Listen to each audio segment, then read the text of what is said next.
have you all essentially approaching the outskirts of Coneybury. For how we're going to kind of play this out for a place for you all to kind of see what's happening. I think it works that you're kind of like getting into Coneybury and some of the actual ruins therein. So, this map has a lot more detail in it, as is always. Like the maps I grab are good examples. They're not necessarily what is there. This place is long since ruins. So a lot of these houses are like the stone facade, often like the stone like lower half of the house, where you still have some walls that are standing. Rarely do those walls stand more than say 5 to 8 feet tall. Most of them probably stand about like 3 to 4 feet tall.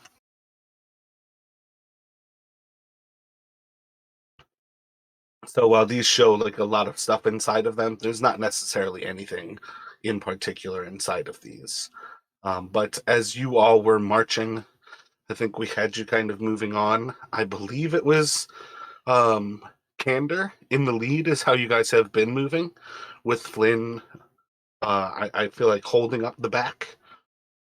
Does that sound right? But otherwise, if I can I have you place yourselves in the marching order that you've been moving? Sure, and we're coming from the left, right, I guess? Yeah, more or less, kind of like passing through the smiley face of like this main entryway. Oh, I'm on the GM layer. And so, is it like the collapsing ground, Flint falling in, is that happening kind of as we're entering? Is that the idea? Yeah, I thought we were still a bit further away from the. Yeah, more or less why I'm doing it in here in Coneybury is just to have the map. Gotcha. There's no necessary reason for it to be. Coneybury would have been a large settlement in the past. So there's a lot of condensed ruins here, how this is presented. Maybe on the outskirts, you guys are looking like there's 2 or 3 houses around you that are in ruins. Um, but again, this is far more just to give you something to actually look at than that it necessarily represents the exact place you are. Um, but essentially, as you're walking with this understanding that they're like these burrowing ditches, it's like a groundhog effectively, only instead of like 3 to 4 inch wide little burrows, you're seeing like 3 and 5 feet wide burrows, like evidence that the ground is really being torn up. And kind of with this idea, with this thought that you need to kind of move forward, there's just going to be a point where you are going to hear kind of the clinking and the clanking of Flynn's armor behind you, and Flynn is going to disappear underground. Um, the actual surface of the ground is going to look pretty much kind of like a clear open hole as you actually spin around and look down into it. As far as things go, you don't. You guys are near dusk here, so you might have lamps out at this point, but that's kind of up to you whether you need to create light to see or not. But as far as like Flynn goes, he's kind of falling into this. Maybe with the littlest bit of light, sees kind of like the outline of these pincers as this large creature in front of him is kind of like bearing down to not only pull him under the earth, but it's now looking to try to kind of like pull him into its mandibles. It has some kind of arms, kind of like an arachnid. It has very insect-like appendages, where it has like a carapace to its body, and it's kind of like bringing you in towards its jaw. And we're just going to go straight to initiative here.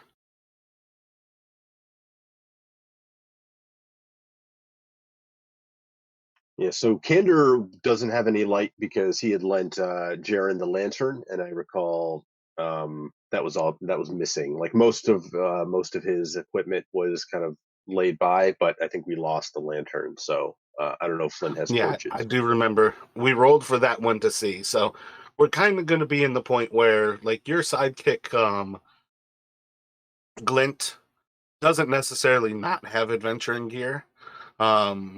He is a bard, Yes. Bards are one of those silly ones where he might only have candles. As far as starting adventuring gear goes, as far as Flynn goes, Flint is pulled underground. If he had light, that light is out at this point, as like dirt is kind of like coming down on top of him. Gotcha. Yeah, I do. I do actually have some candles myself too. So at the very least, he would probably maybe Glint would be carrying a candle for lack of better options. Gotcha. So, as is kind of typical of when you are surprised, we're essentially going to start on the Ankeg. This is a little bit different. Sometimes it like varies how I play it off, depending on whether somebody actually acts first or something actively is surprising you. You guys might have been expecting things, not necessarily expecting to fall into the ground. There's next to no way that falling into the ground is not going to cause you a little bit of surprise.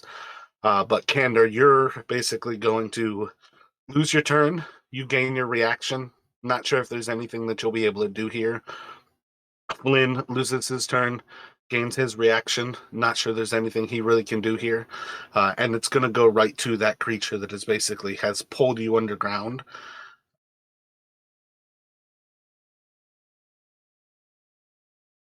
And it's just going to try to then bite you as it pulls you under the earth. That kind of sucks. And it's going to do a lot of damage. All right, so that's going to be 15 slashing damage, I think reduced to 12, and then 5 acid damage. As it bites down onto you, it is going to grapple you, and you basically now have no movement, and your movement basically becomes 0 here. So it's kind of now a question of, do you fight to get yourself free, or do you fight to kill this thing?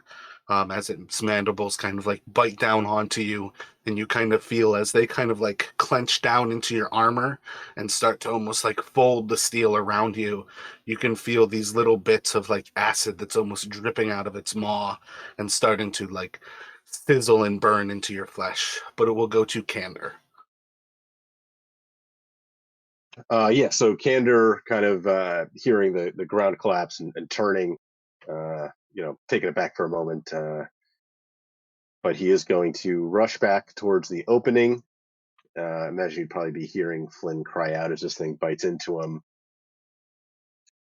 So I think he is going to, just So leap looking down. down in, you can see movement, flashes of light on his armor, what is likely to be flashes of light across its carapace.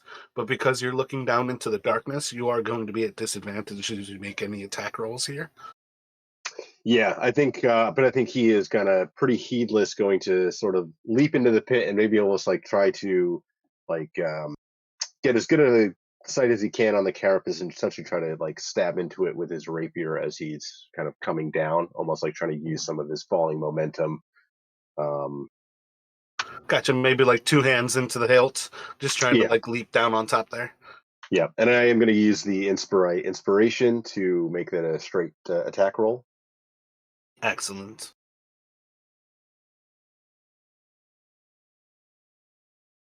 Nope. So as you're leaping down into this little pit, you do find that like you are like leaping towards this creature. Its carapace is just this solid, almost steel-like excretion. And while your sword bites for a moment, it has nowhere near enough like contact in the right position to actually slide through this armor plating, and you're gonna slide off much like this thing was in steel armor. Yeah, and then I don't know how far like the drop is, if he has like any movement left. You're more like less looking at like about 8 or 10 feet down. It's enough where I'd say you're not taking damage, but you're definitely leaping into the pit. This is one of those things where from up above, it's really hard to spot anything.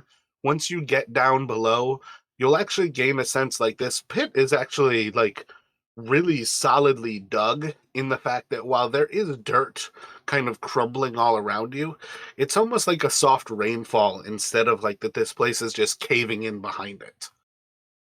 Gotcha. Okay.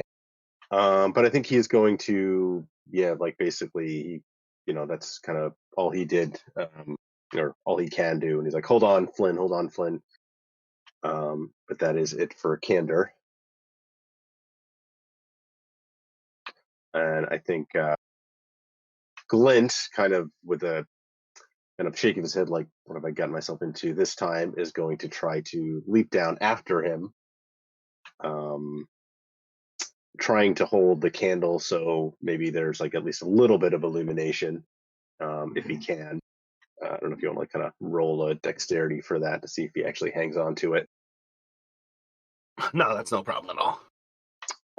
And otherwise, I think kind of following the lead, kind of maybe catching like a glimpse of the carapace, will try to stab out at it with his own blade as well.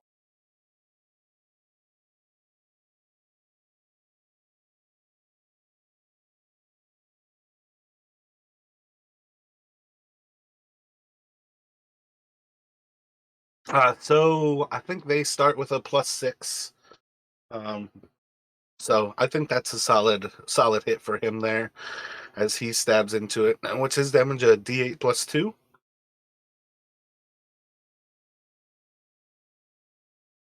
I believe so. I just have to. I should have brought up the thing. Yeah, 1d8 I think he's plus got 2. it.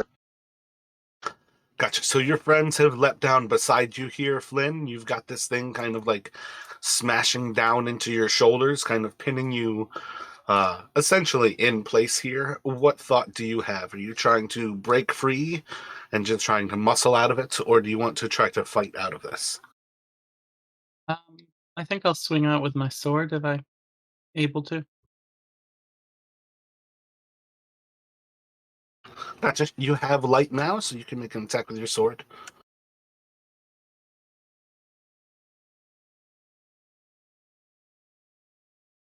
Solid cut into its carapace with your long sword, dealing 8 damage of slashing. Anything else from you? Do you have any bonus actions or? No, not really. Alrighty. This creature is going to kind of like dragging him along in its jaws, just kind of like pulling him past you, is just going to be dragging Flynn away from you. You can make a opportunity attack with both Candor and Glint here, as it tries to move away, getting itself out of the light of you and kind of down its tunnel underneath the ground. Yep, they will both stab out.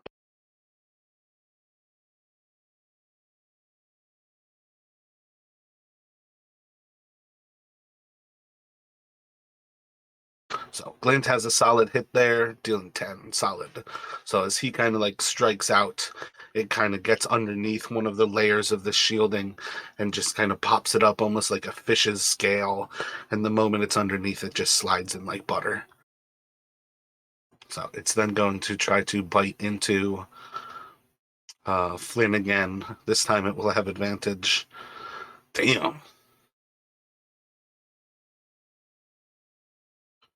It's going to do 17 reduced to 14 slashing, and then 6 more acid damage to you as it just kind of like throws you up into its maw and bites down again into your armor, this time kind of like cracking through and into your flesh.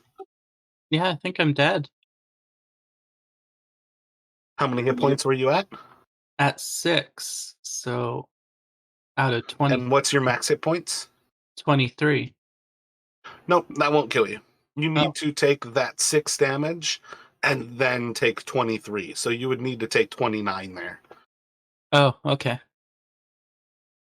But you will go unconscious as it drags you away, and it just kind of like ragdolls you up into the air. And this is going to go to Candor. All right, so Candor is he is dashing after the Ankeg and Flynn. this is going to put him back into, imagine it's darkness or at least dim light. So he, Yeah, the candle is like 5 feet of light and then 10 feet of dim. yeah, just 5 and 5, so it's very short range. Oh, the part of the 10 is like it's 5 on top of the already 5. Right. Yeah. Yeah. So yeah. But he, yeah, so he's going to be calling like Flynn, Flynn. But I think not. I don't know if there's enough light to see Flynn's status at this point. You could do an actual check, but it's going to end up kind of using your action economy versus watching something that is like twice your size kind of chomp down on your friend and like split his armor open. I don't think it's crazy for you to understand that your friend is in dire need right now. Yeah. So I think Candor is going to, as he's rushing, he's got like the rapier, but kind of as he gets closer and he's, maybe seeing Flynn's kind of, he's going to, pulling out his healer's kit, is going to try to,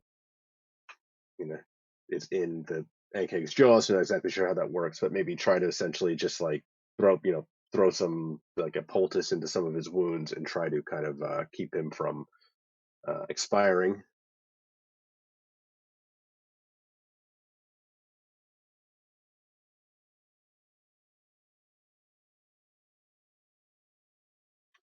So you can heal Flynn up for 11 hit points. But he had to use his action to get, or bonus action to dash to get there, and his action to heal up Flynn. So that is all he can do. And Glint is moving as well.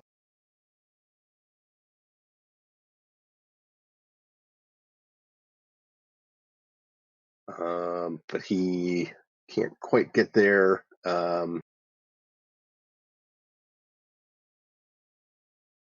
Yeah, I think he's going to also dash to get dash to get to the others. Yeah, and I think that's all he can do for now is just try and get closer to them as well, and give shed some light on the situation a little bit at least. I don't think there should be a reason why you couldn't get there. I may have just not placed it in the right spot after I was like moving that line, because it should have moved 30 feet. Oh, okay. In that case, yeah. Then rather than so then he wouldn't have to use the dash. So he would be able to essentially reach here and stab out at the thing with his own blade, his rapier. Does that change why Candor had to dash? Did I like move it too far? I think it looked like it was about 50 feet. So Yeah, that's why I might have just messed up on the actual move. Does having your bonus action change anything? Would you have done like a healing word and attacked instead? No, because Candor doesn't. He doesn't have any magical healing. He has to use his action anyway to use the healer's kit. And he can't. I don't think he can't bonus action attack unless he takes the attack action. So I think it still would have been the same thing he's doing. He just wouldn't have had to use his bonus action for that. Let me just double check, see if there's anything else I'm missing. Yeah, so you can do like the guitar rock god like slide as you like pull out this little poultice, and you've got like this little bit of like tied up almost like rock candy with herbs and like sugared candy, and just kind of throw it into Flynn's mouth for that heal, and then Glint can run up behind with a rapier attack. An 11, I think, is not enough though. Yep, that's gonna be a miss as it just kind of like stabs out, and this time once again kind of like pinging off of its armor. Yep. And that will be all for him. So there's no reason, Flynn, that you can't like pick up your sword from the ground here, as it's kind of ragdolling you. But if you had something else in mind, technically you like have dropped your sword, and it's just up to you whether you're drawing something else or you're picking that up from the ground. But otherwise, your movement is still essentially zero. But you are in this thing's mouth. Uh, Candor has gotten to you and gotten a little bit of healing power into you, and you are back to consciousness. Yeah, I think I need to try and break free because that advantage really isn't very good for me. So yeah, what's to break free? Athletics? Yep, strength athletics here. All right.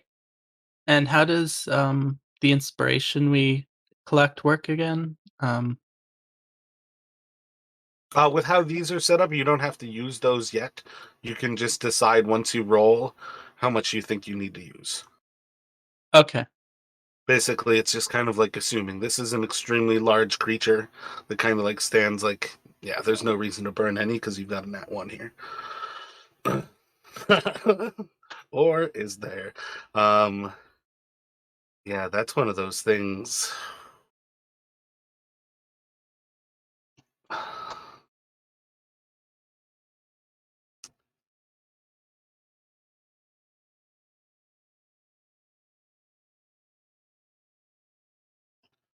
And for what it's worth, just roll another d20.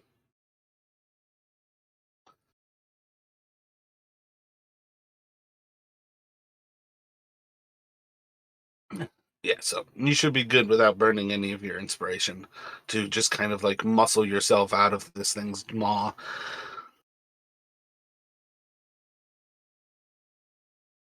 Kind of like stand yourself back up. You can pick your sword back up, but otherwise it will go back to this creature. Let me have Candor and Flynn make a dexterity saving throw here.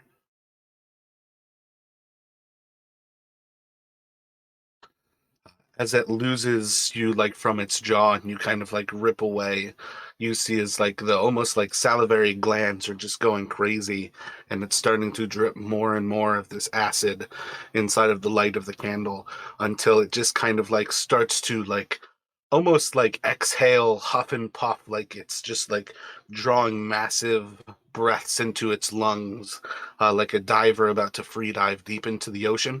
It's just like and as it starts to exhale, like all of this hyperventilated air, all of this drool and saliva just starts to spray out in a line well beyond the light that you guys can see.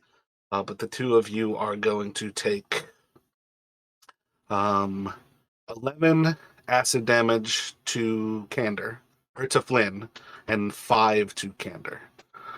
So I think that's going to put Flynn right back down. Yep.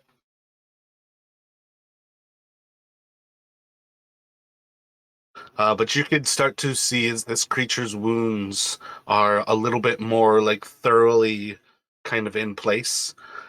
You can start to see some of the like large amounts of carapace have kind of like been like displaced by different sword strikes. This creature is like in a bloodied condition at this point here, and it is actually going to start to burrow down into the ground below you, and this time the tunnel behind it is almost going to collapse immediately. You'll hear that it's not necessarily burrowing far away. You can potentially chase this creature, but it kind of comes up to you guys whether you want to attempt to chase after this thing or whether you're going to take this as things have gone poorly. This creature doesn't think we're as easy of prey as we might have seen before, and perhaps it's up to you guys to then decide whether you think it is prey for you to take advantage of. But as it does like start to burrow down, it is going to provoke opportunity attacks from all of you.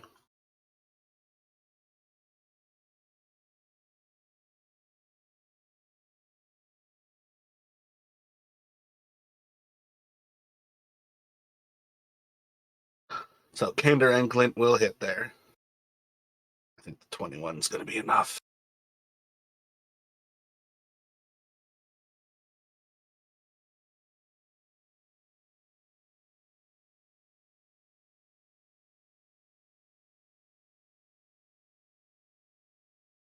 Oh yeah, Flint doesn't have an opportunity attack here. Or Flynn. So yeah, as it kind of like sprays this off, it is gonna go to you, Candor, as this thing like starts to dig down into the ground. Each of you from kind of above are able to almost like kind of pogo stick onto your rapiers and kind of finish this creature into kind of like a mud muck of like acid and dirt as it kind of like starts to dislodge some of this dirt and starts to like claw itself away from you. Uh, what would I guess realistically, do you have another use of your healer's kit to immediately stabilize Finn, getting up to a hit point?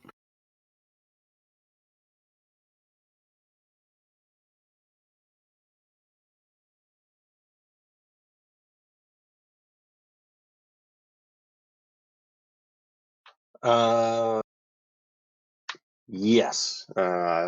This will use up kind of what is left of it, but he's gonna like yell to Glint like it's like after finish it off. He doesn't want to this thing coming back later. But Candor is going to turn his attention to Flynn and again kind of trying pretty desperately to stabilize him. Will be able to do so, essentially bringing him back with 1 hit point, and then kind of tossing away kind of the last kind of scraps of the kit as it is used up.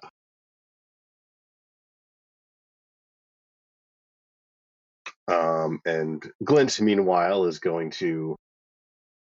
Can't believe I'm listening to him. But he is going to attempt to follow after and maybe hopefully try and finish this thing off if he can get to it. Oh my bad. You guys definitely do finish that off. As it's trying to Oh, escape from you. my bad. I thought maybe it was still kind of like just super weak, but not quite dead yet. But in that case, yeah, Glint will kind of like come around to essentially like kind of with the candle, trying to give Candor a little bit of light to work by as he works to get Flynn back to consciousness.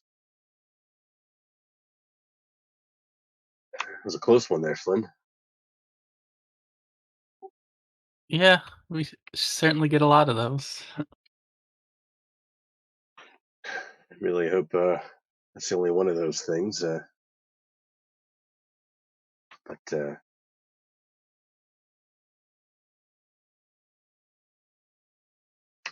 uh, is this creature anything that we would know anything about or have heard of before? Do a nature or a history check.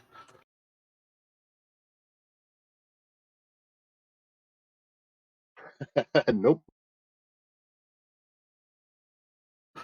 Candor has not studied his burrowing foes.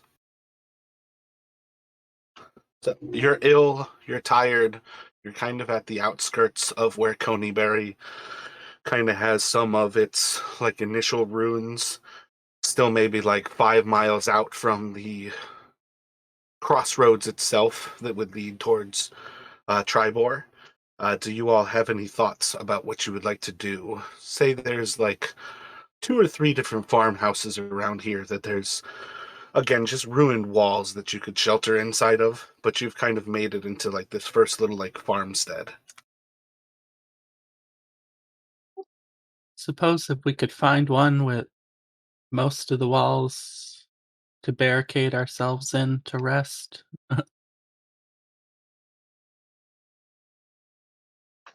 Some sort of shelter, Reed would be better than nothing.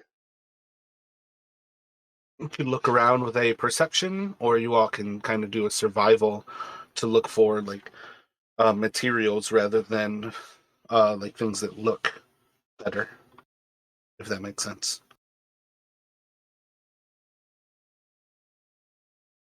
Yeah, and I think Candor will also try to find some uh, you know kindling, scraps of wood, maybe something to make a fire.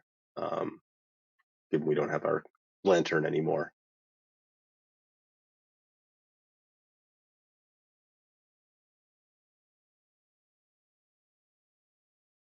I'm gonna use some of my lay on hands to heal myself about 10 hit points.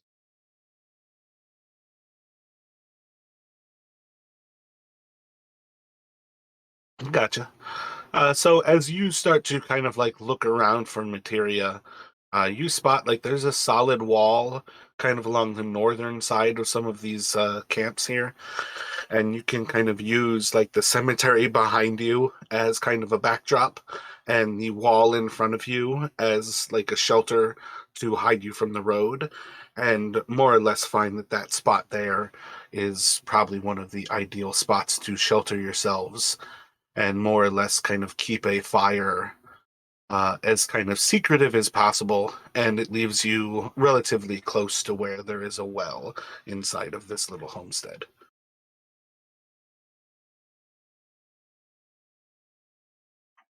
Yeah, so Kander will set about trying to get a fire growing, maybe roast some of the fresh boar meat that he had recovered from the boars from the campsite. Um, After that encounter, he is he just glad we all made it out alive.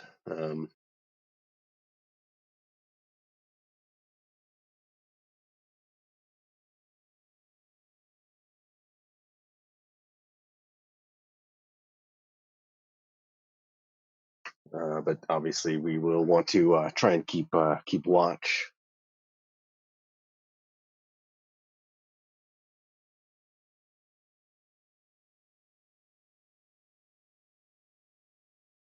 So you've got three who can go on watch at this point. When you guys are ready, you can pick what like six watches you're going to look over. Two of those watches you're going to end up leaving unmanned, or somebody can stay up, take a little bit of exhaustion, and watch those extra 2 hours.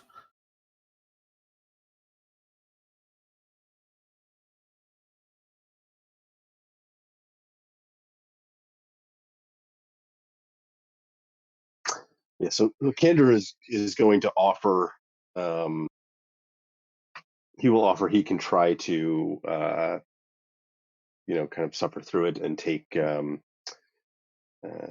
couple extra hours of watch. He's a little paranoid about whether there might be some more of these things, or obviously we know there's orc activity in the area, so he's willing to offer to essentially take a double watch um, through the evening. So in which case it would probably make sense for him to take just like back-to-back watches, so he can at least try and get like solid, or quote unquote solid 4 hours of sleep.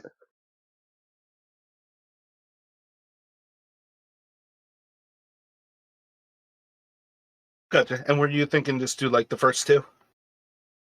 Yeah, so I was thinking maybe Kander does the first 4 hours, maybe Clint does the next two, and then Flynn keeps the last watch. That gives him a chance to rest for a bit after the Ankeg nearly bit him in half.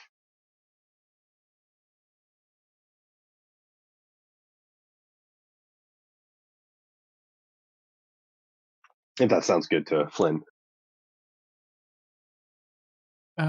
Yeah, sure.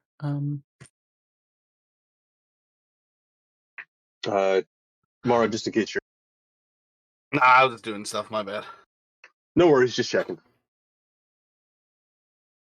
So as Kander is on watch, you're kind of like sitting there, like just kind of like drying out some more of this boar's meat, more or less trying to keep an ear to the wild, and eventually things kind of get a little bit calm. You don't really hear anything happening around you, and there's just kind of like those points where it feels safe, and it kind of gets to you in a moment of being sort of at your most tired state. And as you're kind of having this little bit of fire kind of reflected back against you, there's just going to be a point where it gets a little bit too quiet, and all of a sudden you're going to see as you lose sight of the fire, and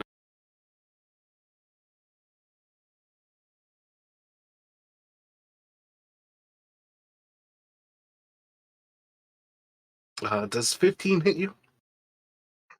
Yes. All right. So as you're kind of like standing here or kind of like on this watch, kind of fire ahead, just kind of toasting some of these like bits of meat, there's just a large kind of blackness that kind of looms as the fire is cut from your view, and you're going to feel like the slash across your chest, and you're going to take no, 5 piercing damage as you're kind of like clawed across. And I need you to make a strength saving throw here to remain on your feet.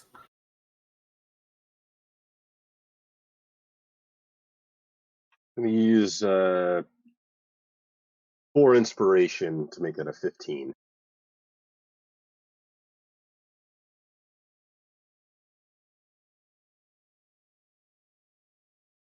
Gotcha. So I got you at 9 there. And as you kind of like almost get like tipped off of your feet, and you start to see is this like deep, dark, jet black furred creature standing on 4 legs is kind of like pouncing onto you and kind of raking across you with this claw. We're going to go for initiative. All right, and it's going to go around to you, Candor. What would you like to do?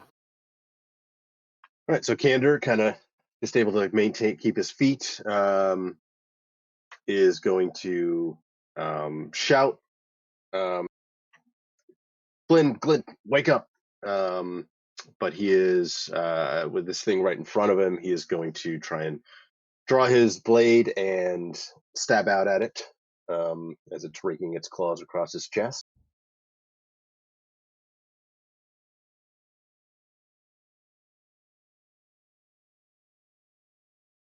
Oh yeah, solid strike there. As you just go like right through this thing's mouth as it's trying to bite into you. Is that 7, 17, 24? Yep. And he is going to, yeah, he's also going to move towards Flynn, but As you're like moving away from it and kind of like drawing your blade behind you, it just like slumps down into the ground. This creature's already dead. so he's probably, Candor's not going to realize that for a moment. As he's kind of like going to wake Flynn, now kind of like going to shake him, but then like kind of looking up and seeing as it's like slumped over, uh, still gonna take the time to wake Flynn before moving over to inspect and see just what this thing is that had attacked him. Yeah, getting this into the light, you can kind of see this is about like a 600 or so pound big cat. This is essentially a mountain lion or like a panther.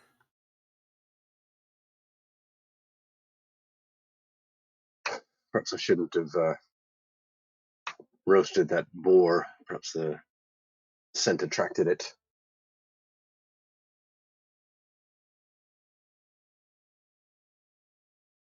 Yeah, it seems like the wildlife just can't leave us alone for a night.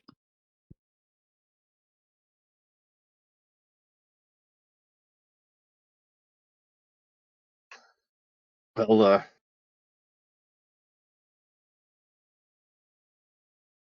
still don't think we're going to find any place better than this around here, and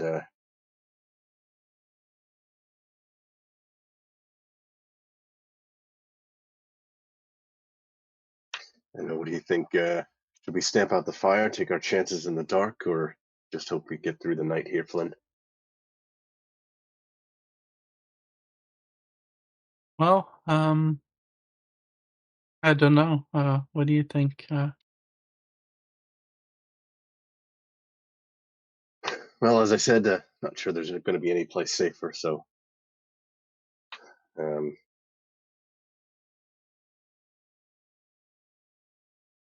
yeah, so take our chances and get through the rest of my watch.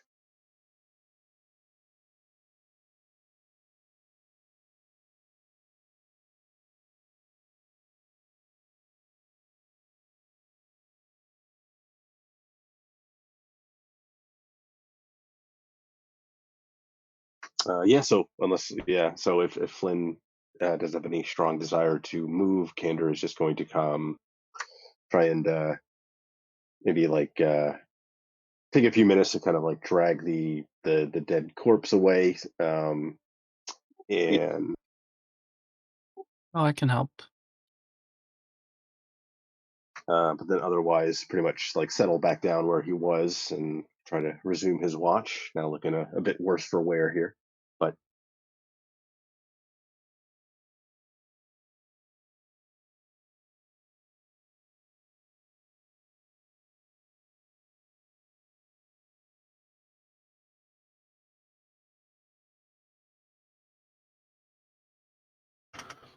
Gotcha. So when you are ready, let me get another kind of perception. Where do you plan on dragging the actual corpse to? I would say probably like just off into the darkness, maybe like just outside the kind of the edge of the firelight. So like about I guess like 30 or so feet. East, west, south? Uh, probably to the let's say east.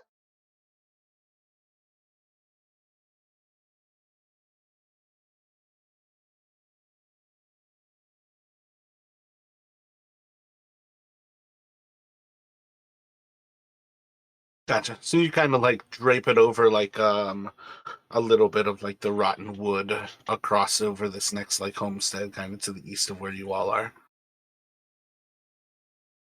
Yeah. And then yeah, return to the fire and settle in for the rest of his watch. But the adrenaline quickly fades from that encounter, and he's probably going right back to not paying as close attention as he should. Yeah, you're really not even going to notice this hour kind of passing by, just kind of like getting lost in the time. It just feels like you're sitting here watching as the exhaustion kind of sets in. Let me get another perception from you. So as you're on your kind of like last watch, kind of rounding around to where you're hoping and really looking forward to like awakening Glint or Flynn, whoever you decide to go for next, you're just starting to like recognize like you're getting close to where you've done your duty, and soon you'll be able to wake up the others and kind of pass on this long night to one of them. And kind of sitting here watching, allowing the fire to go a little bit lower so you're not necessarily keeping as much of a watch. You start to pick up to the east of you some moving. Um, it seems to be something is kind of rustling around that corpse that you kind of laid out there. And among what you hear is kind of clicks and snaps that almost make you think of the mandibles of this creature that had pulled Flynn into the earth. What does Kander think as he starts to hear these like insect-like like mandible sounds of like snapping and clicking, just basically outside of what you can view? Yeah, so Kander's blood's gonna run a little cold as he hears that, and yeah, he definitely would be thinking of the Ankheg. But I think he's thinking we're in no shape to, if that is indeed what it is, we're not in much shape to fight another one. And he's going to hope that he wasn't really thinking of it as an offering, but maybe that's what it's turned into. He's going to hope that that is enough, and for now, just try to remain very still and quiet, and hope that um, whatever is rustling around that corpse doesn't get too curious. Otherwise, he's going to basically stand his ground, not yet waking the others, and try to just get through the rest of his shift, as it were. Excellent. So let me get like stealth checks with advantage from Flynn and Glint. So 2d20 from each of you, and then just a normal stealth check from Kander here, as you just try to keep quiet. And this is just checking to see like how softly, how like thoroughly are they asleep right now.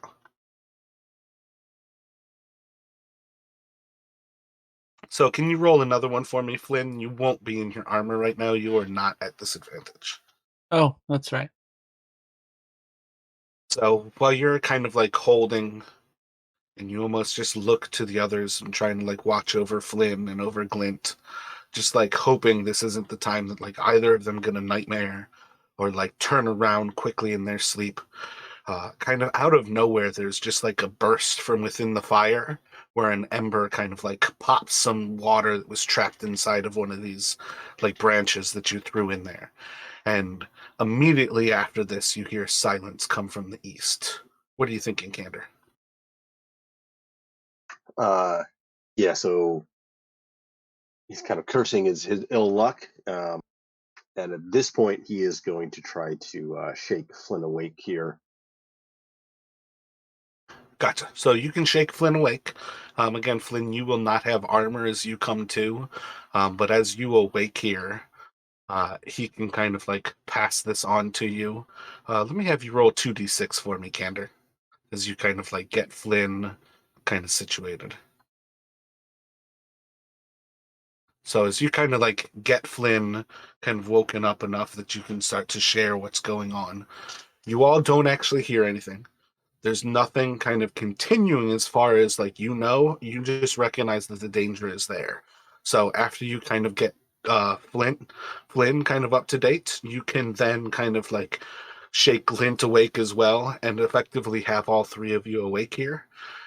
Any other thoughts as you're waking Glint? Yeah, so he kind of whispers to them what he's heard and kind of what he fears the thing might be. And he's gonna look to Flynn. Seems to have fallen quiet, but do we should we investigate or just hope it goes away? I don't think we can fight another one. Perhaps we should just run.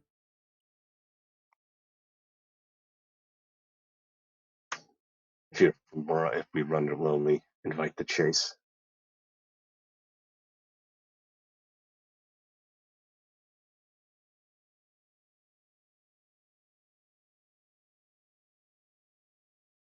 So as you two are discussing this, I'd like you to roll initiative here. So as you're kind of like discussing this, like if we run, we're going to invite the chase. If we go investigate, you're going to see like on top of this little cliff overhead, there's a creature that you kind of like spot like the glint of light in its eyes. And you kind of get this sense like it's one of those spiders again, as you see just hundreds of these little like eye sockets and start to recognize like this is once again some sort of insectoid creature. But then you start to notice like it's not moving the same as a spider. It's not clinging from the trees. This thing's kind of almost like crab walking across the top of this little bit of like a cliff. And it is watching you, and it's about 15 feet away, just at the edge of where your fire is giving you light.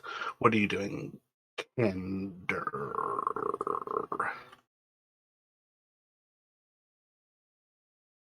No, my bad. This is going to be Flynn who kind of sees it first.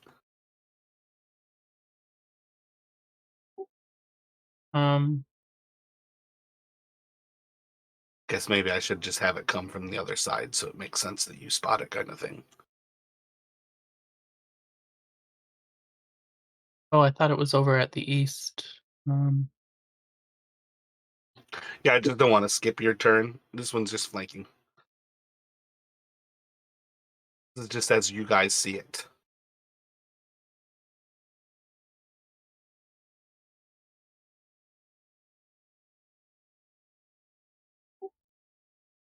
Um,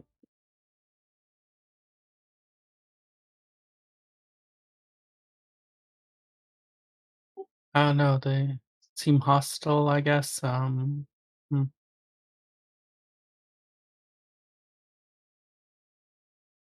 Guess I'll pick up my sword. So, drawing your sword is potentially a hostile action. If this is something wise enough to recognize what a sword is, that is essentially a hostile action in the same way as like casting a spell can be. So part of where you're at here is to decide like, do I do anything dangerous that might increase the threat level here? or should I actually just jump at it and up the situation? And you have to kind of make that decision here. Um,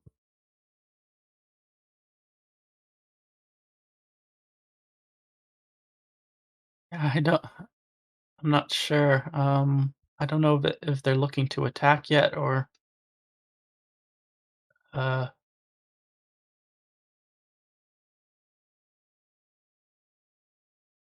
So if you don't want to do anything hostile, you can take the dodge action. If you want to do something that's potentially hostile, you can draw your sword and then like hold an action to do something if it does something. You just have to pick the trigger. all right, I'll take the dodge action for now. Gotcha. All right, so it is going to leap down from above and kind of smash into Glint as it first tries to bite down into his shoulder blade. It should hit with a 20, and it's going to be just a Constitution 4 saving throw from Glint, please. And then a Constitution 11 saving throw, please. First passes, second fails. So he's not going to take any damage from the second one, but he is poisoned. So he's going to basically attack, and ability checks are going to be disadvantaged while he is poisoned. Gotcha. And then the second attack is his claw, which does a 14 hit Glint's AC? Yes, he's 13, I believe. Gotcha. And that's a DC 6 Constitution saving throw, please. And I think that would knock him out because it is a 2 wound save. Okay, he should pass that one though. 19 at 19. That's the 19? Yeah, he's golden Yeah. there. So it just kind of like leaps down on top of Glint and bites into his shoulder blade. And then as it's like biting down into him, you see as it has multiple arm appendages. And it's kind of like raking across the back of him, almost like cutting down into his spine with its claws. And it's going to go to Candor. Yeah, so Candor, his like initial thought was almost to maybe try and like use some of his meat to some of the remaining boar meat to essentially try and like kind of lure it off. But as it comes and bites down into Glint, obviously that's not in his mind anymore, and he is instead essentially drawing his rapier and attempting to stab at this as it's biting down into his companion.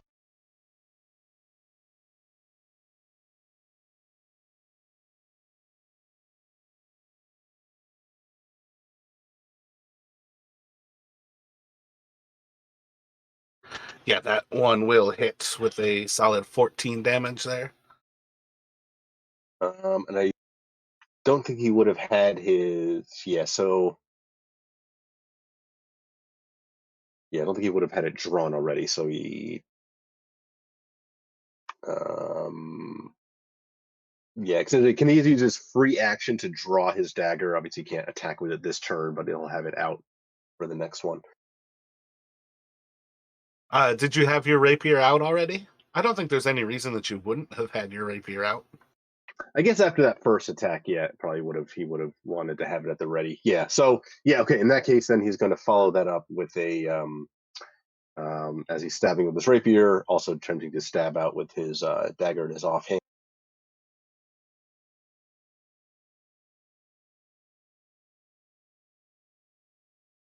The dagger will hit for an additional 4 as you kind of like slide into like its like chest cavity with your rapier strike just over its carapace, and then with the dagger kind of a little bit closer already with your rapier, you're able to just slide the dagger into its flesh and get underneath its carapace there.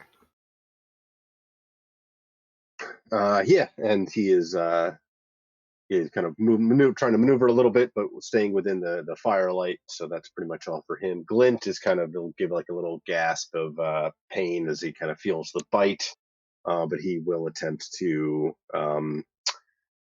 retaliate with his own blade. 13.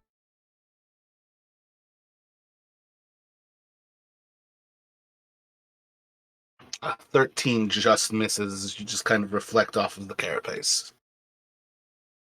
Gotcha. Yeah, and he might be like backing away a little bit from this thing, but otherwise also not wanting to get too far away from the firelight while it's right here. So that will be it for them. All right, so the first of these is going to go for Glint. The first attack is going to hit with a crit, and that's going to leave him with a DC 7 con save, and then another Constitution save. He will pass the first, fail the second. Excellent. Would he fail the second with? A 2. The 2? All right, so with that one, the poison is actually going to paralyze him. And that's basically going to leave him incapacitated. He's going to fall effectively. No, there's not a great, like, paralyzed. Yeah.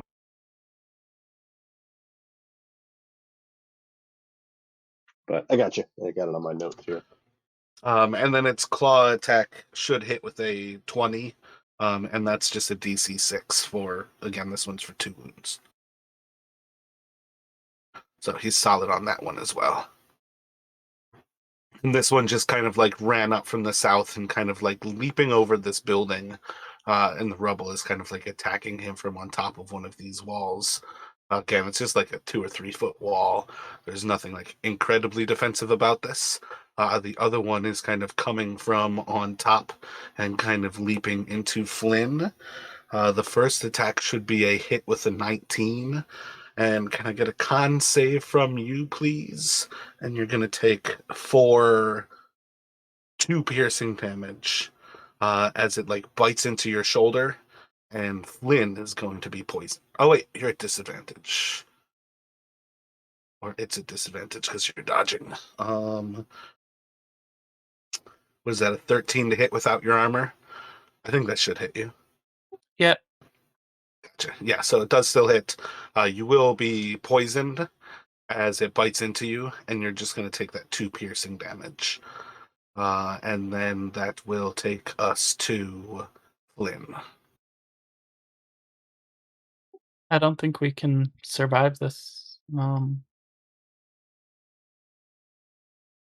think we need to run if possible. Um, are you able to disengage or?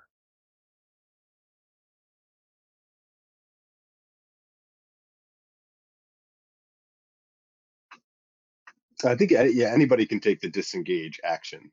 Yeah, it just it takes your action. Yeah, because I don't think we can beat all 3 of them. You want to try running? I don't know about what we can do about Glint. Well,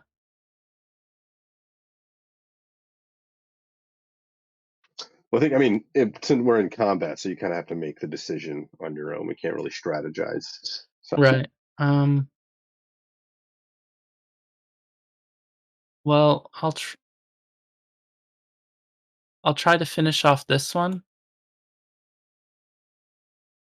I didn't see which one you clicked, but top left? Yeah. Gotcha.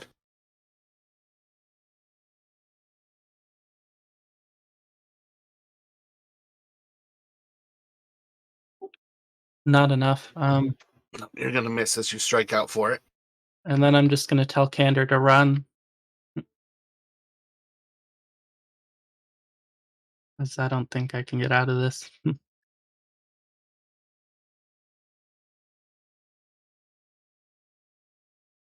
But maybe Candor can get away.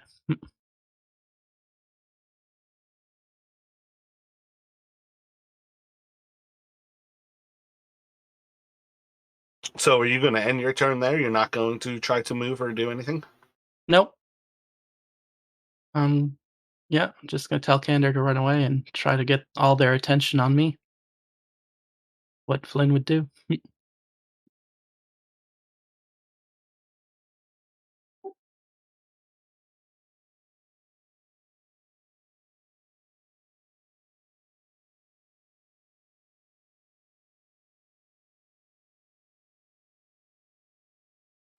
Uh, first one that kind of leapt into you all is going to attack into Glint.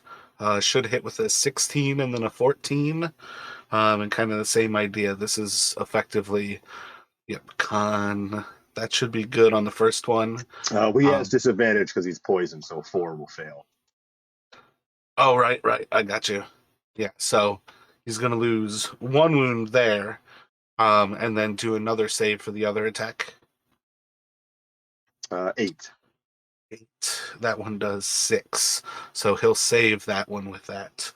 And I don't think he can get any further poisoned as he's already paralyzed. So it's going to go to Candor to make a decision as one of these creatures is kind of tearing into Glint. You've got Candor or Flynn yelling for you to flee. What are you doing? Yeah, Candor he's definitely torn here. He recognizes this is long odds, but he doesn't really want to leave Flynn behind. But he's going to stab out with his rapier at the one that he'd been fighting, kind of wheeling and stabbing out with his dagger at the other one that's kind of right on top of him as well. So so rapier to his left, dagger to his right, and then he is going to start moving after that.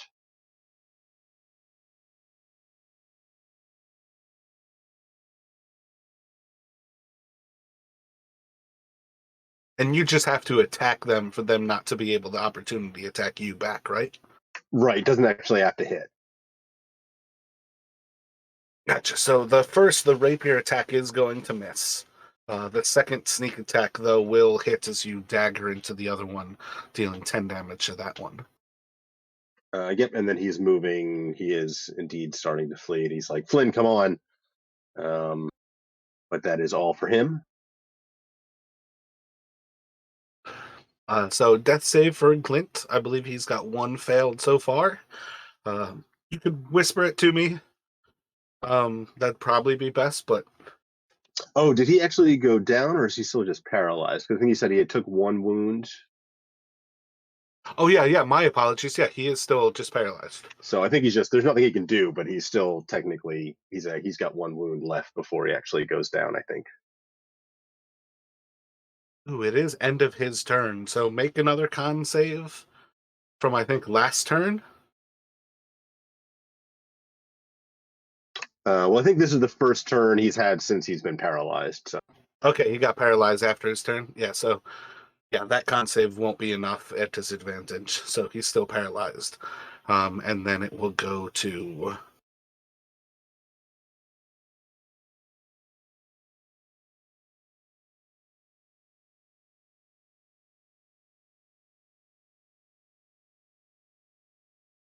Yeah, I think we're going to do 1, 2, 3 Flynn, 4, 5, 6 Candor.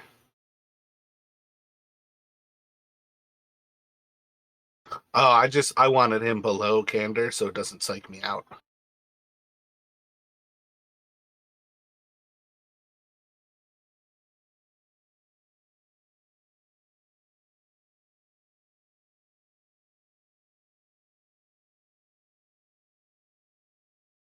So 1 is going to step away from you, Flynn, as it chases down Candor. You can make an opportunity attack if you would like. Yeah, disadvantage That, is really hurting that me. will miss as you just slam into the rocks on the wall. And it's going to leap into Candor. And I'm going to use some inspiration to... we'll hold up here. So right now, 10, 15. All right, you're kind of at the edge of the light, much further, and you're going to be in darkness where these things start to have extra advantages on you. But right now, like, you've got a hit looking at it in front of you. How much do you want to spend to make that miss? Yeah, I'm going to go ahead and spend...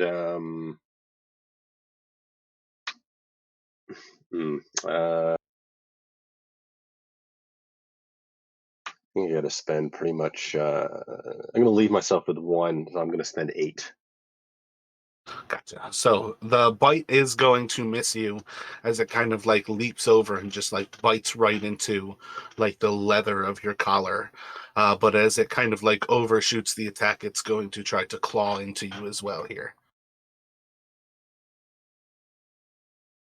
And just kind of like tumbling over the wall, it's just going to end up like missing you as it overshoots that attack towards you.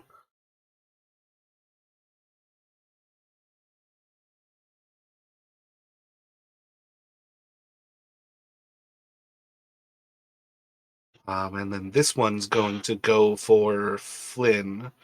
No longer dodging, they'll just be straight attacks. An 8's going to miss. The 19 will hit with its claws. As it fails to bite down onto you, it's going to try to claw into you.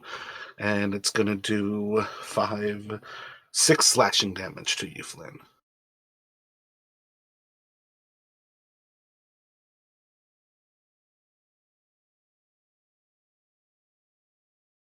My turn? Yes, indeed. Yeah, I'm going to disengage and start running. Another of these creatures kind of running up behind Flynn is going to... Let's see.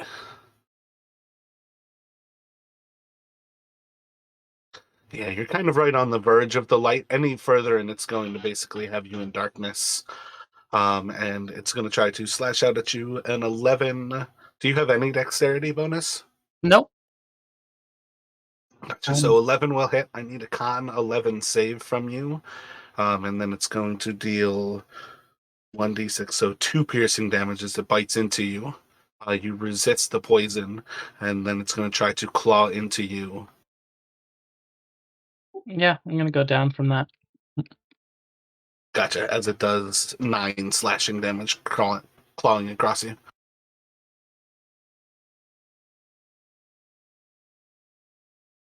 Yeah, as Flynn goes down, he just once again, if he has any air left in his lungs, just yells run to Candor.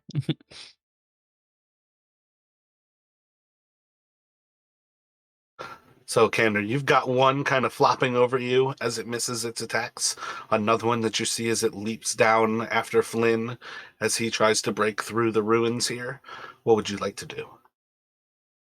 Yeah, so Candor hears that, but he's thinking, I'll never outrun these things in the dark. So he is going to stab out with his offhand dagger at the one that's right on front of him, right on top of him, before trying to move and stab into the one that's just brought Flynn down. Gotcha. And sneak attack on whichever one hits first, if either does. You can sneak attack anything you attack, right? As long as I don't have disadvantage, yes. Gotcha, yeah. So yeah, the offhand dagger is going to drop a sneak attack as you stab into, finding a really weak spot into its carapace, dealing 16 damage. The rapier strike is going to come up short. Yeah, that's max damage on my offhand. But yeah, he is. He's thinking this thing is. Wait, how much has he moved already? I think just 2 spaces. Yeah, so he's going to back away a little bit more. He's thinking these things. He does not want to run off into the dark. He's gonna, we're kind of screwed either way, but at least he wants to see what's coming at him. So I think that is going to be. I think that's all he can do there. And then Gotcha. Another con save for Glint to try to stand. nope.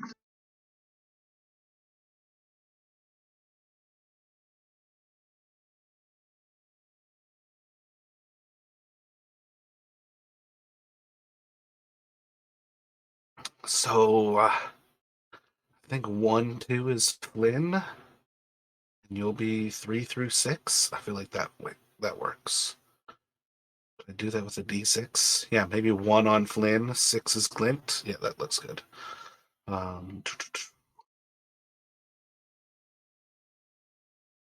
So closing in on you, This one's going to strike out, trying to bite into your shoulder blade.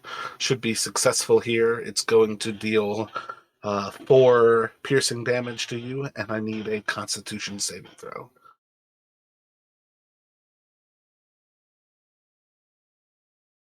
Now you're going to be poisoned.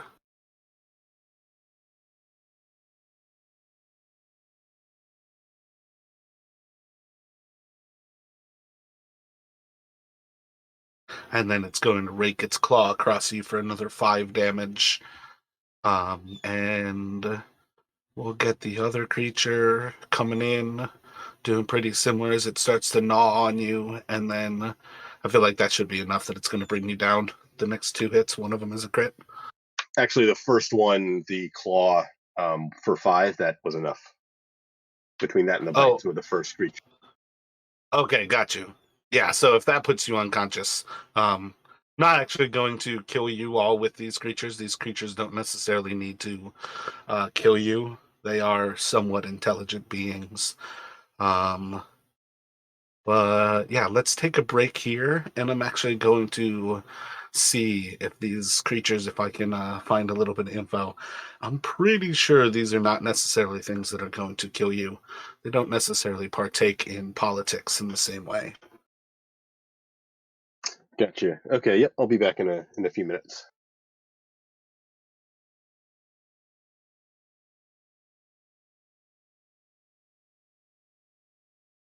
Yeah, be right back. If they do end up, like taking us down, I'm thinking I might have Torvind be showing up. Maybe he's kind of around, if I need a backup. So just a quick heads up, but I'll be back in a couple minutes.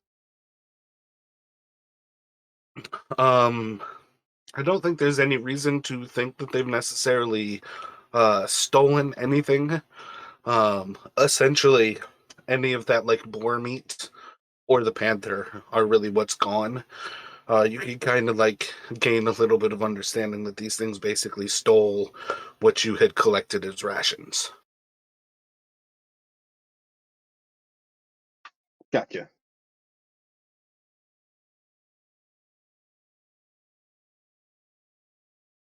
As far as when Glint actually comes to consciousness, he's not actually able to wake the others.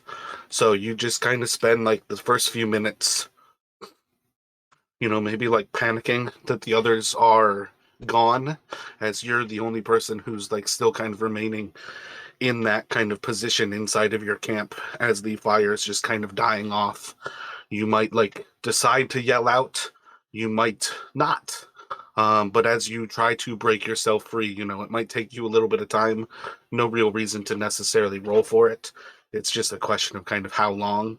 But basically, if you break yourself free soon enough, you might free the other 2 only to find that they're not like they're not waking up with like a slap to the face or just kind of shaking them. They are severely injured and unconscious.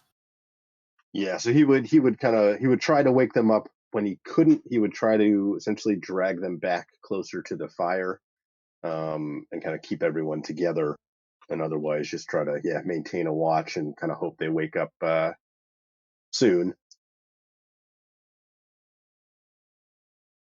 So overall, kind of in a situation where you have to burn some hit dice for candor if you have them, because effectively he's waking up at 1 hit point in like the 3rd hour of the morning, and he'll have exhaustion from having stayed up too long in his long rest. Although realistically, you could just kind of sleep further into the day as well and like risk that if you would like to. Okay, so is he considered to have gotten a short rest then? Is that what you're saying? So I could use hit dice. Well, it kind of comes down to like both thoughts there. When the others finish their 8 hours of rest, you're kind of like 6 hours into a rest. That's when you my apologies. That's when you will be exhausted.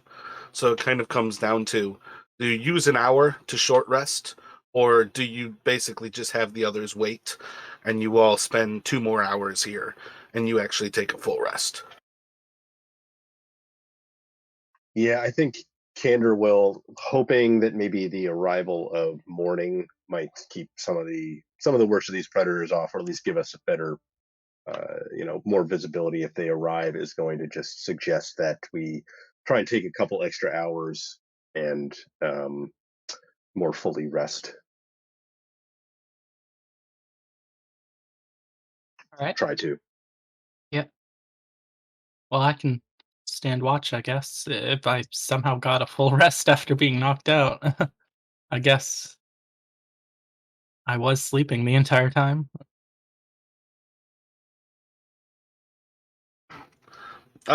Super gray area. Normally, you're not gonna get it. But for what it's worth here, I think it fits perfectly fine to say that you all do.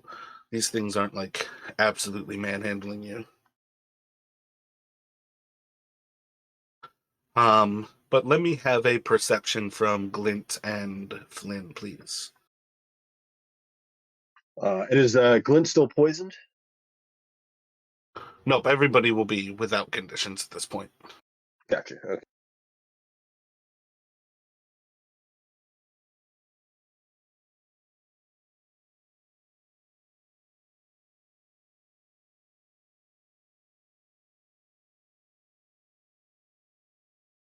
The absurdity of these rolls.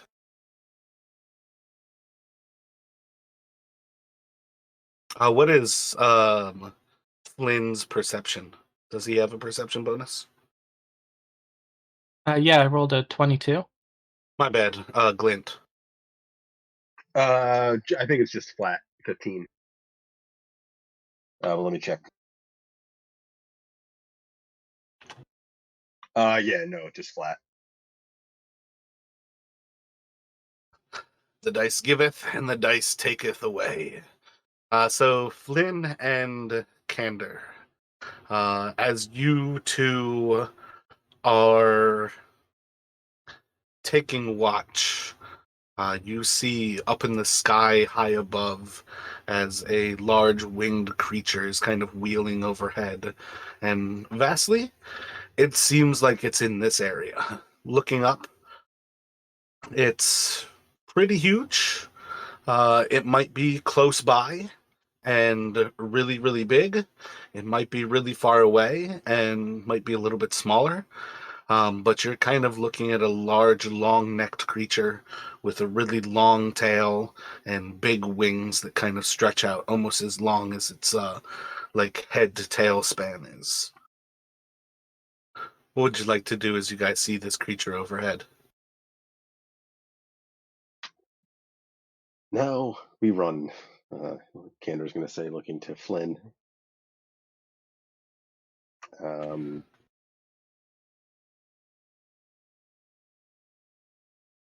So you've got more of the woods up to the north of you.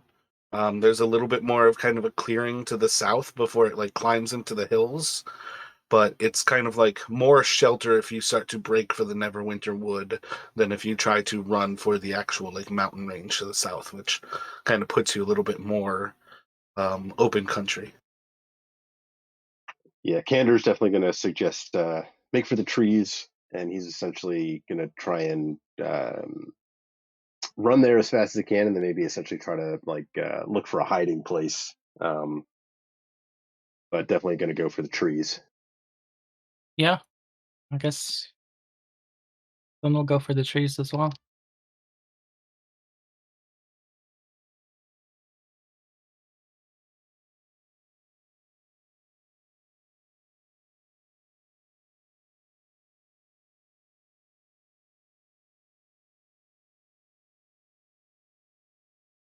So as you break for the trees, you're going to see as two creatures kind of like slam down into the earth, kind of east and west of you, just beyond where Coneyberry is. One of these creatures, or both of these creatures, rather, look very similar to like a lion with a very long tail that has like a bunch of spiked spikes sticking, protruding out of its tail, and it kind of like slams down into the earth, and you see as it has these like bat-like red wings that are just flesh and no fur, and it kind of like tucks them up as its butt kind of like lowers to the ground, and the tail almost like comes up beside its head, and it seems to be scanning the sky above. What are you guys doing?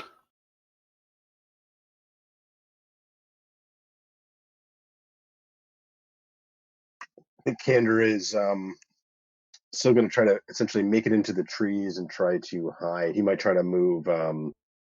If they're scanning this, if they're still looking up to the skies, you might try and thinking maybe they're distracted, try and move more stealthily at this point, and try to again like kind of hide, like even if it's just behind a tree or something like that. And Glint, I think, would follow suit. Gotcha. Are you actually going to call out to the others to try to be a little quieter, or are you just going to do it? I think calling out to try to be quiet would probably defeat the purpose. So he's just going to hope that the others have the same idea and not say anything. What is your stealth bonus? +5 for Candor, flat for Glint.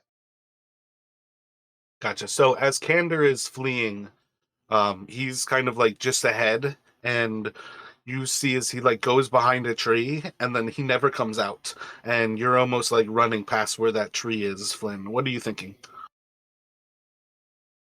I'm thinking I'm not very good at hiding, so maybe I should just keep running and take the dash action to get distance between me and the creature.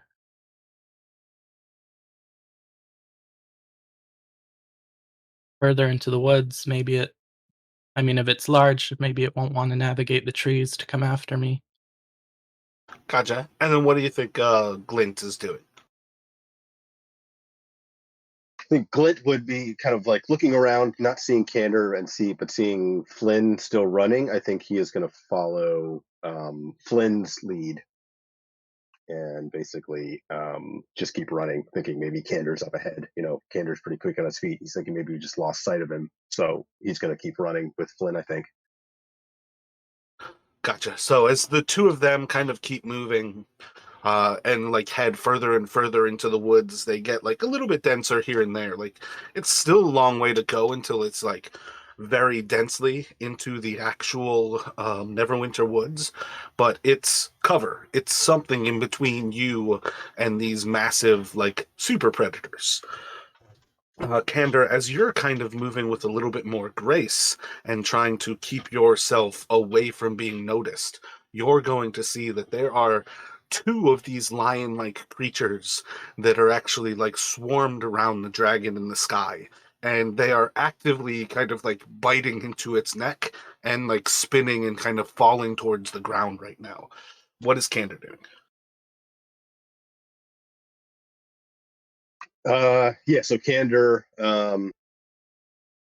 seeing this again, hoping to maybe use this fight as a distraction, and realizing that kind of looking around, he probably doesn't see Flynn or Glint anymore, and thinking, I guess would he still hear them running? Roll a perception check.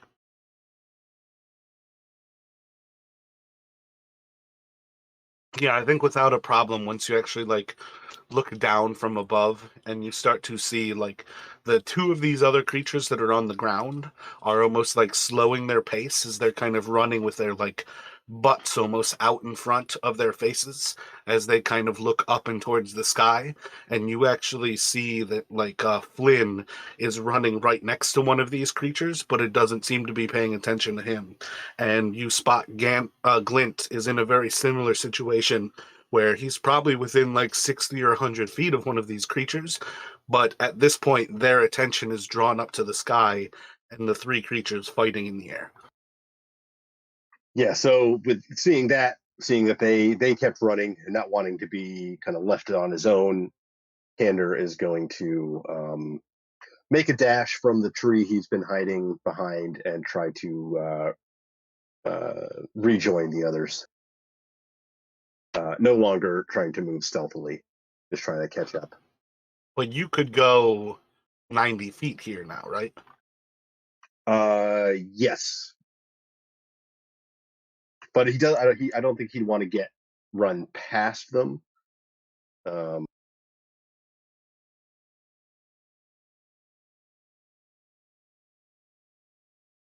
Gotcha. More or less trying to kind of catch up towards them.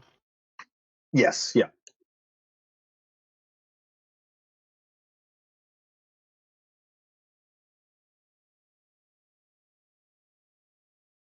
As Candor kind of flies past and like kind of catches up to the other two, what are the two of you doing? What is Flynn or Glint doing as Candor starts to catch up to you?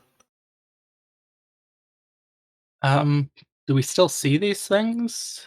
Because I'm One trying to hundred get percent. yeah, You can because I'm do another trying perception check, but they're definitely still around you.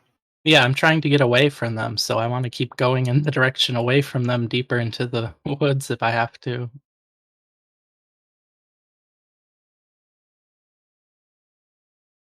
Gotcha. So still dashing away from them. And Yeah, how about for Glint? I don't wanna fight them, Yeah, I think Glint will. He's basically following Flynn's lead at this point, so he's gonna, keep running as well. Maybe try to no, just keep following Flynn.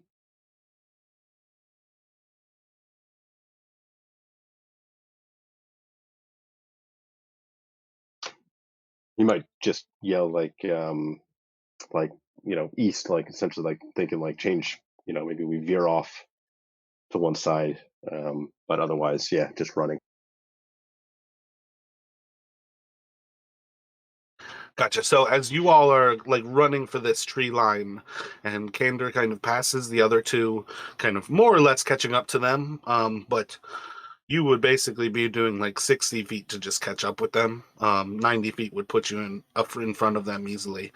But as you kind of like run up to them, one of these creatures just kind of corner of its eye reacts and sees something, and you just kind of feel like a wisp of air as one of these bolts flies out of its tail and like passes right in front of your face and slams into a tree. And as Glint kind of is doing the same thing, like running for the tree lines, but kind of calling out like to the east, another one that's on the ground kind of in the same reactive way, kind of like just like its tail, not necessarily the lion's face, just kind of like snaps to, and with a little bit of like a whip to it, it just kind of flicks off one of these little spikes, and it's like a foot long spike that's like 3 inches wide. And it just like flies across this area, splitting like a 6 inch thick tree in two, and right in front of Glint. And just these creatures are like in the process of kind of taking back off in the air as they kind of react to those two people in those ways. What are you all thinking this time here? So as Candor sees the spike, he is going to he's going to let out a curse. He's going to draw his bow and I think try to fire at one of these things while still essentially retreating. So basically drawing and firing, and then using his movement and his bonus action dash to get another 60 feet, following after the others. But he does want to fire off an arrow at one of these things as it kind of narrowly misses him with one of these spikes. Gotcha. So it's about like 60 or so feet behind you, but you can take a shot. If it's a short bow, I think that would put you at long range. So 80 feet would be normal range within 80? All right. Yep. Normal shot then. Solid hit, and you will do. no sneak attack on that one. Gotcha. It has to be melee. Gotcha. Yeah.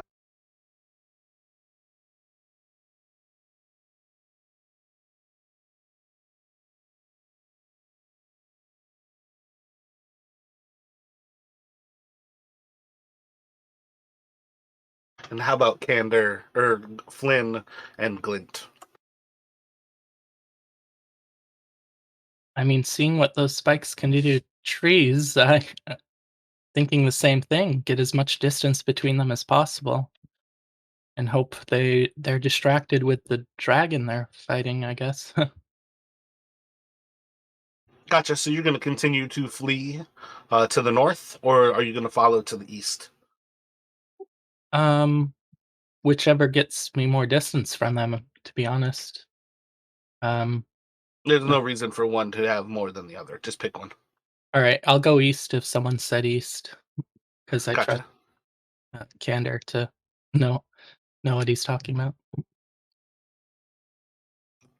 And how about from Glint? What is he doing right now?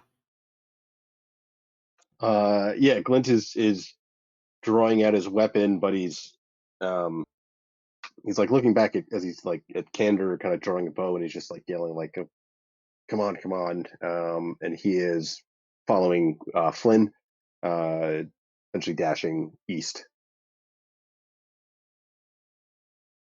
And just did this happen before the long rest kicked in, right? Yes, that's correct. Okay, just want to double check there. Yeah, but otherwise he is following after Flynn, still kind of blade in hand in case one of these things swoops in towards him, but um, not readying an action, just but yeah, otherwise running.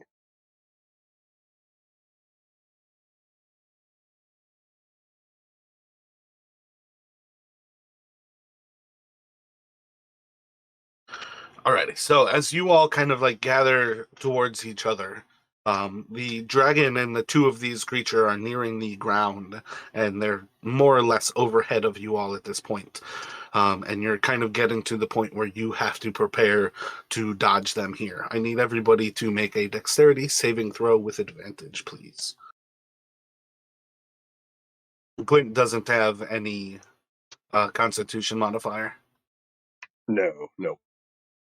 Gotcha. So on this one, Glint is going to fall underneath the tail of the dragon as it slams down with two of these manticores overhead. Glint's going to be trying to leap out of the way and just doesn't make it out of the way as this dragon like slams into the ground, and there's just a burst of ice that kind of like spreads out from it. And um it's potentially better that nobody actually sees what happens with Glint. But as the dragons and these other lion creatures start to kind of coalesce on each other, one of them is going to like flick a spike at Flynn, and it just kind of like pings off of your armor and is going to just kind of fly off into the distance as the dragon like slams down into the area. And you now have four of these creatures surrounding the dragon. Two of them are kind of on top of it as they kind of rode it to the ground. Many of them are all showing signs of being bloodied. The two on the ground seem to be smaller than the others that were still in the air. But you guys are basically at this point with two successes and two failures here. This is kind of like your last chance to kind of like get out of this fight as these creatures essentially battle with little to no recognition of you. That's what we've been trying to do. That's what I mean, though. You've got two successes and two fails right now on what you've been trying to do. You need one more success to be successful and get away. You need one more failure to fail and die.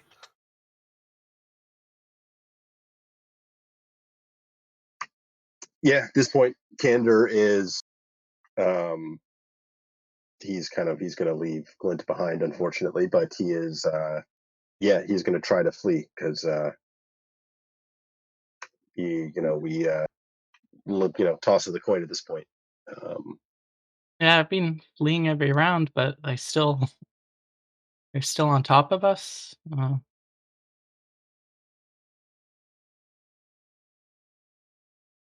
Yeah, everything's randomized by the dice, so there's a chance that everything is not going to go your way as they battle in the sky. And I rolled stupid high to see where they would be falling. And fleeing every single round makes a skill challenge more difficult. Mixing it up gives you extra chances, but it's one of those things. You're tapped out. Fleeing is not necessarily a bad idea. It's just when I roll for 4 manticores and you guys are in a shit situation, you need something to give you a chance versus just saying, all right, TPPK, you guys are dead.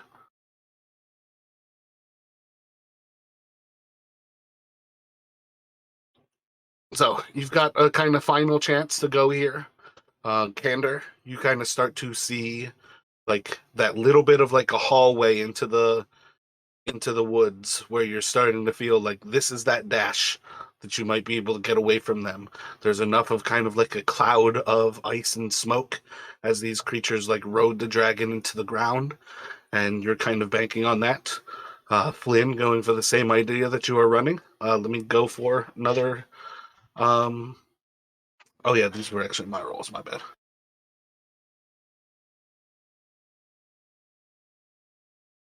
Yeah, so with that kind of like getting yourselves into the forest, you kind of hear some of the battling beyond you, but more or less it starts to quiet down as you guys get deeper and deeper into the forest and kind of find more and more calm, more and more reason to start to move slower and start to pay more attention, try to be quieter and quieter as you kind of stealthily take each step forward.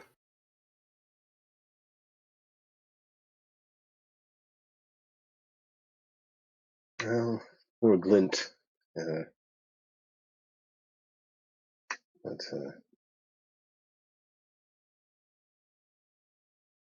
I'd say we just try and keep moving for now. Maybe keep your eyes peeled for someplace you might be able to lay low for a bit. Let me get a few perceptions from you here.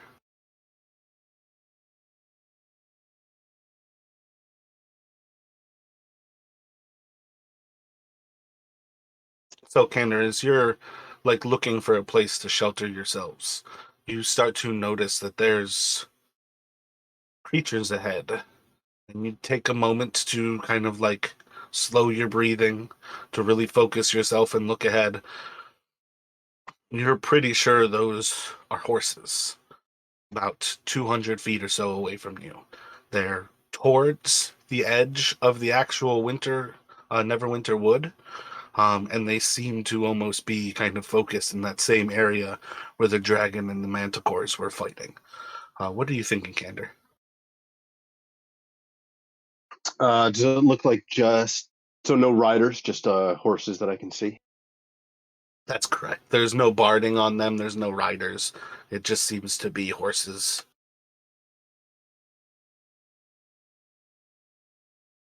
Yeah, Canner's not sure what to make of those, but compared to manticores and dragons, he'd rather take his chances with horses, and he's gonna look to Flynn and kind of point off towards where he spotted them and suggest we make that way, maybe trying to move stealthily, hoping maybe not to spook them, or but he does want to try and get closer to investigate.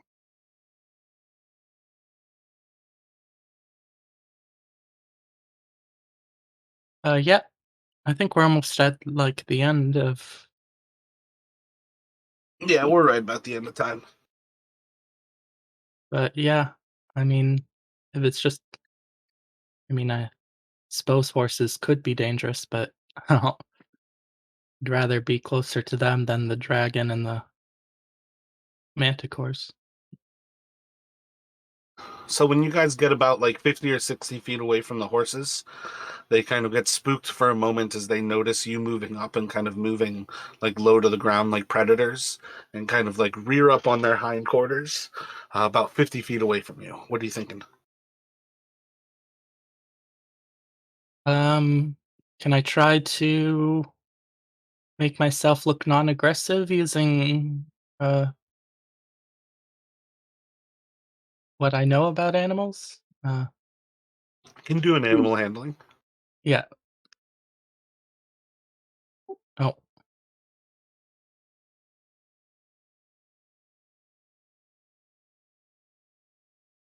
Yeah, and Candor is kind of as they rear up, he's going to kind of stand up a little bit taller, kind of hold out his hands like almost like a woeing, whoa motion. Maybe like kind of like turn his body to the side to present a smaller profile.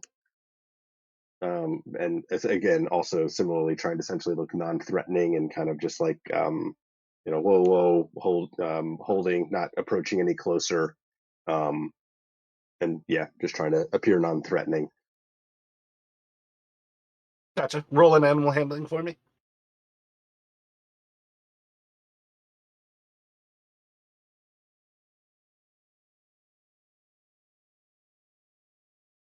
So you see as their kind of like initial reaction is like predatory and prey-like. And after a few moments, like just looking over Flynn, as Candor kind of approaches a little bit more like to his side, they don't seem to move away from you, and you guys can get closer and closer.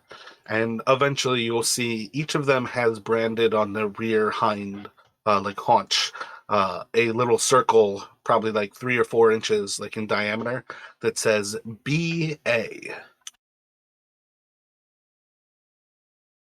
Oh, these must belong to Big Al. Perhaps we're not far from the ranch. Yeah. Um,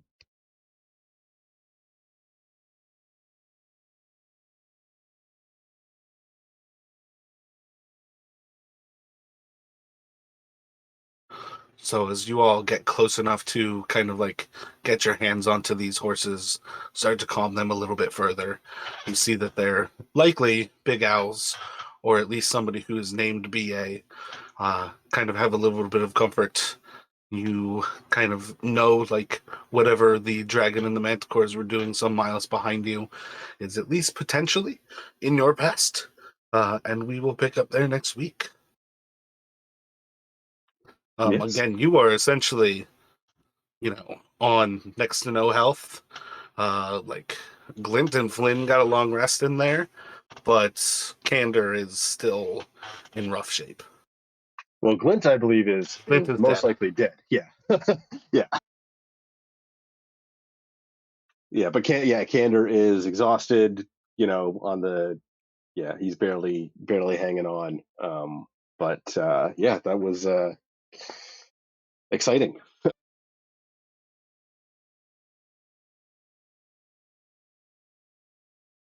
Yeah, I couldn't believe some of the rolls there for those random encounters.